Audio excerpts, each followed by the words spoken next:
आज हम लोग लाइफ प्रोसेस चैप्टर का एक important topic another life process that is respiration और ब्रीदिंग, दोनों एक दूसरे से इंटर रिलेटेड है, उसके बारे में डिस्कशन करेंगे। तो पहले दोस्तों हम समझते हैं कि रेस्पिरेशन और ब्रीदिंग है क्या।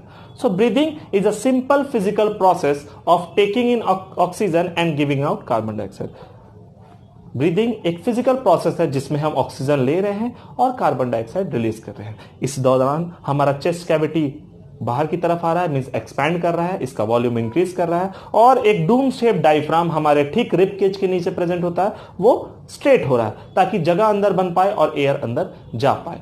और जब हम कार्बन डाइऑक्साइड रिलीज करते हैं तब वापस से ये चेस्ट कैविटी रिड्यूस हो जाती है और जो स्ट्रेट हुई है डायफ्राम वो अपने ओरिजिनल शेप में आ जाती है। तो ब्रीदिंग एक फिजिकल प्रोसेस है जिसमें एनर्जी खर्च होता है और इसमें हम कार्बन डाइऑक्साइड रिलीज करते हैं एंड ऑक्सीजन टेक इन करते हैं। लेकिन रेस्पिरेशन दोस्तों बहुत लोगों को मिसकंसेप्शन है, बच्चे लोग रेस्पिरेशन को ही ब्रीदिंग समझ लेते हैं या ब्रीदिंग को ही रेस्पिरेशन समझ लेते हैं, पर ऐसा नहीं है। Respiration is the process of oxidation of food to release energy. Oxidation का मतलब होता है ऑक्सीजन का ऐड होना या फिर हाइड्रोजन का रिमूव होना। तो होता क्या है, हमारा फूड जो एब्जॉर्ब हो चुका है उससे हमें एनर्जी मिलती है रेस्पिरेशन से। एनर्जी गिविंग फूड कौन सा है दोस्तों? कार्बोहाइड्रेट यानी कि ग्लूकोज जो हमारे बॉडी में स्टोर्ड है, उसमें जब ऑक्सीजन जाकर के ऐड होता है, ये हो गया ऑक्सीडेशन और उसके बाद उससे एनर्जी रिलीज होता है। इसको हम बोलते हैं respiration, oxidation of food to release energy. It is the process of oxidation of food to release energy is called respiration। अब दोस्तों रेस्पिरेशन भी दो टाइप का होता है, aerobic respiration and anaerobic respiration. ठीक है दोस्तों, एरोबिक रेस्पिरेशन देखिए वर्ड ही है एयर। एयर आप जानते हैं, एयर में हम केमिस्ट्री में या फिजिक्स में कहीं भी एयर का मतलब ज्यादातर हम ऑक्सीजन समझते हैं। तो अगर respiration sufficient amount of oxygen में हो रहा है, अगर respiration sufficient amount of oxygen में हो रहा है तो उसको हम बोलते हैं एरोबिक रेस्पिरेशन।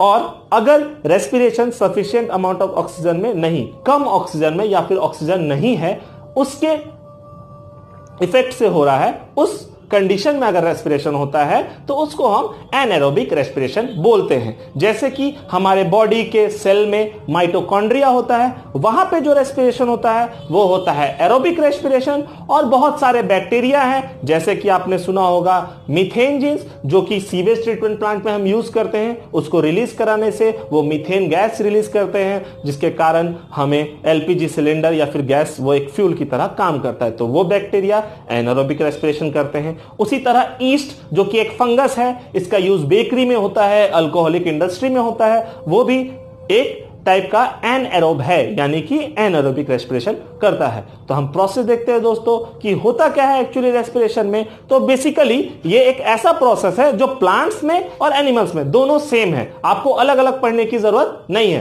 क्योंकि प्लांट्स में भी माइटोकॉन्ड्रिया प्रेजेंट है और ह्यूमन सेल में भी माइटोकॉन्ड्रिया प्रेजेंट है। माइटोकॉन्ड्रिया को powerhouse of the cell क्यों बोलते हैं वो आज हम देखेंगे। ठीक है, तो होता क्या है एक्चुअली, जो आपके बॉडी में जो ग्लूकोज स्टोर्ड है, एक्चुअली लिवर में स्टोर्ड होता है ग्लाइकोजन के फॉर्म में। ठीक है, तो वो हम लोग कंट्रोल एंड कोऑर्डिनेशन में देखेंगे कि ग्लाइकोजन से कैसे ये ग्लूकोज में कन्वर्ट होता है। ठीक है, तो ग्लूकोज जो हमारे बॉडी में स्टोर्ड है हमारे सेल के अंदर, तो ये क्या होता है सेल के अंदर, ये साइटोप्लाज्म में ये चेंज हो जाता है पाइरुविक एसिड में, या फिर आप पाइरुवेट भी बोल सकते हैं। तो ग्लूकोज क्योंकि एक 6 कार्बन मॉलिक्यूल है और पाइरुवेट या पाइरुविक एसिड एक 3 कार्बन मॉलिक्यूल है, तो हम कह सकते हैं एक ग्लूकोज से 2 पाइरुवेट या 2 पाइरुविक एसिड बनता है। कहां पे? साइटोप्लाज्म में। साइटोप्लाज्म कहने का मतलब है दोस्तों ये ह्यूमंस में भी होगा, प्लांट्स में भी होगा, हर वो ऑर्गेनिज्म में होगा जो कि यूकैरियोटिक है, मींस जिसमें माइटोकॉन्ड्रिया पाया जाता है।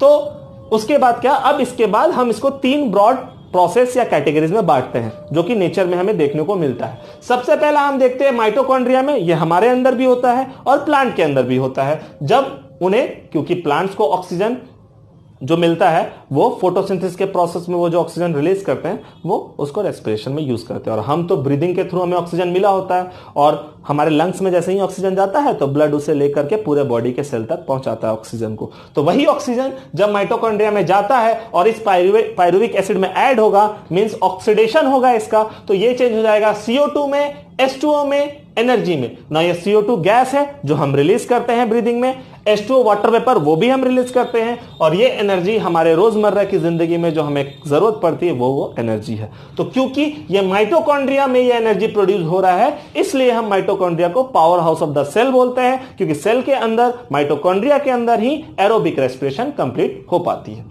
नाउ द सेकंड स्टेप, जब हम हैवी एक्सरसाइज कर रहे हो, जैसे एथलीट्स लोग, आप लोगों ने देखा होगा उन्हें मस्कुलर क्रैम्प, क्रिकेटर लोग दौड़ते रहते हैं, अचानक से मांसपेशियों में खिंचाव आ जाती है उनकी, तो आते हैं वो लोग स्प्रे लगाते हैं ताकि दर्द को थोड़ा कम हो और वो अच्छे से चल पाए। तो ये मस्कुलर क्रैम्प्स आता क्यों है? ये इसलिए आता है क्योंकि हमारा मसल सेल जब ऑक्सीजन सफिशिएंट अमाउंट में नहीं मिलेगा, जब हम हैवी एक्सरसाइज कर रहे हैं, तो ये बनाता है लैक्टिक एसिड, CO2 और H2O नहीं दोस्तों, लैक्टिक एसिड, और मिलता क्या है? एनर्जी। लैक्टिक एसिड का एक यही प्रॉपर्टी है कि ये हमारे जॉइंट्स में जाकर के एक्यूमुलेट कर जाता है, जम जाता है, और जॉइंट्स को मूव करने में दिक्कत लगता है, जिसके कारण हमारे मांसपेशियों में खिंचाव आती है। तो बहुत इंपॉर्टेंट क्वेश्चन है, why athletes often have muscular cramp? The answer ये है क्योंकि ड्यूरिंग हैवी एक्सरसाइज एथलीट्स के मसल्स करते हैं एनारोबिक रेस्पिरेशन, जिसका एक प्रोडक्ट है लैक्टिक एसिड। यही लैक्टिक एसिड जाकर हड्डियों के जॉइंट्स में जाकर के जमा होने लगता है, जिसके कारण मस्कुलर क्रैम्प्स आता है। और we can also say that the muscle cells of athletes during heavy exercise produces lactic acid which gets accumulated in the joints and causes muscular cramps. And last process जो कि absence of oxygen में होगा, यानी कि ये anaerobic respiration है, किस में होगा?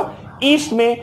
तो ये क्या बनाता है? इथेनॉल, जो कि एक टाइप का अल्कोहल है, कार्बन डाइऑक्साइड जो कि गैसियस फॉर्म में होगा, और एनर्जी। तो एनर्जी तो ईस्ट को चाहिए जिंदा रहने के लिए।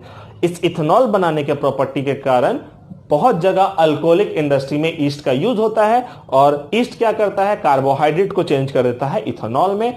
और इथेनॉल आप जानते हैं कि एक टाइप का अल्कोहल है, ड्रिंकिंग बेवरेजेस में यूज होता है, तो अल्कोहलिक बेवरेजेस बनाने में ईस्ट का इसलिए यूज होता है। तो ये भी एक इंपॉर्टेंट क्वेश्चन है इस टॉपिक से कि why yeast are used in alcoholic industry, और why yeast are used in bakery industry. Bakery industries में क्यों यूज करते हैं हम ईस्ट सेल का? क्योंकि ईस्ट जो होता है वो शुगर को CO2 में चेंज करता है, और ये CO2 क्या है? स्टीम। जब उसको हीट देंगे तो भाप बन करके बाहर निकलेगा, और बेकरी प्रोडक्ट्स नरम होते हैं। आपने देखा है केक का जो ब्रेड होता है, बर्गर का जो ब्रेड होता है, वो कितना प्लफी या नरम होता है, वो इस CO2 के भाप के कारण नरम हो पाता है। क्लियर है दोस्तों? तो रेस्पिरेशन हम फिर से क्लियर करते हैं स्टार्टिंग से कि ग्लूकोज जो होता है वो साइटोप्लाज्म में, चाहे प्लांट में हो चाहे एनिमल में, वो पायरुविक एसिड में चेंज होगा, और इस पायरुविक एसिड में जब माइटोकॉन्ड्रिया में ऑक्सीजन प्योर अमाउंट में मिलेगा, बिल्कुल सफिशिएंट अमाउंट में, तो ये चेंज जाएगा CO2, H2O एंड एनर्जी। यही CO2 और H2O है जो हम अपना सांस के साथ बाहर छोड़ते हैं। उसके बाद आता है मसल सेल्स। मसल सेल्स में क्या होता है? Lack of oxygen. जब एथलीट्स हैवी एक्सरसाइज कर रहे हो तो उनके बॉडी में लैक्टिक एसिड बनता है, और एनर्जी। यही लैक्टिक एसिड जब उनके जॉइंट्स में जाकर जमा होगा दोस्तों, तो उनको मस्कुलर क्रैम्प्स, या फिर हिंदी में बोले तो मांसपेशियों में खिंचाव आएगा।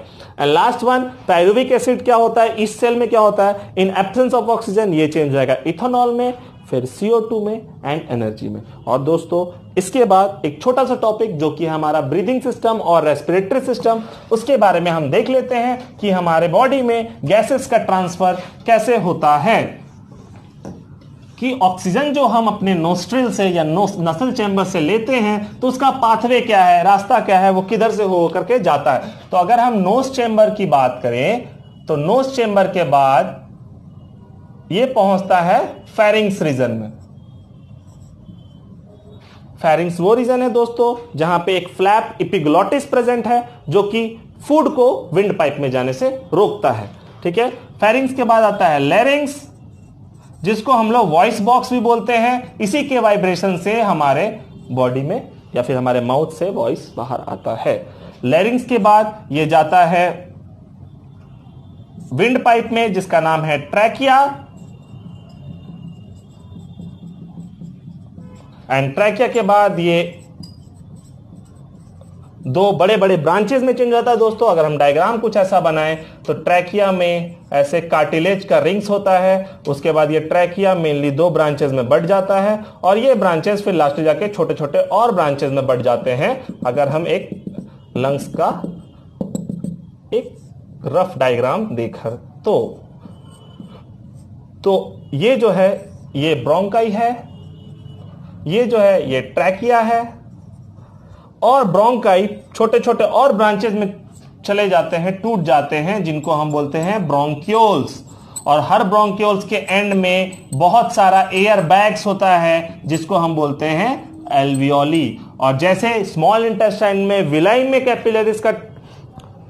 कैपिलरीज का सप्लाई है, उसी तरह एल्वियोली में भी कैपिलरीज का सप्लाई है। और ये ऑक्सीजन या गैस जो हम इनहेल करते हैं नसल चैम्बर से होते हुए pharynx, then larynx, then trachea, trachea से होते हुए ब्रोंकाई, ब्रोंकाई बहुत सारे ब्रांचेस में बढ़ जाता है, दैट इज ब्रोंक्यूल्स। और हरे ब्रोंक्यूल्स के एंड में एयर बैग्स होता है, जो कि सरफेस एरिया बढ़ाता है गैसेस एक्सचेंज के लिए, and this is called as alveoli. और एल्वियोली में ब्लड कैपिलरीज होता है दोस्तों। तो डिफ्यूजन के हेल्प से ऑक्सीजन चला जाता है ब्लड में, और ब्लड जो कार्बन डाइऑक्साइड लेकर के आया है आफ्टर रेस्पिरेशन, वो आ जाएगा एल्वियोली में, और उसी को हम एक्सेल आउट कर देते हैं दोस्तों। तो यही है प्रोसेस हमारा रेस्पिरेटरी सिस्टम और रेस्पिरेशन का। रेस्पिरेटरी सिस्टम में एक चीज छूट रहा है दोस्तों कि ट्रैकिया में ये कार्टिलेजिनियस रिंग का फंक्शन क्या है।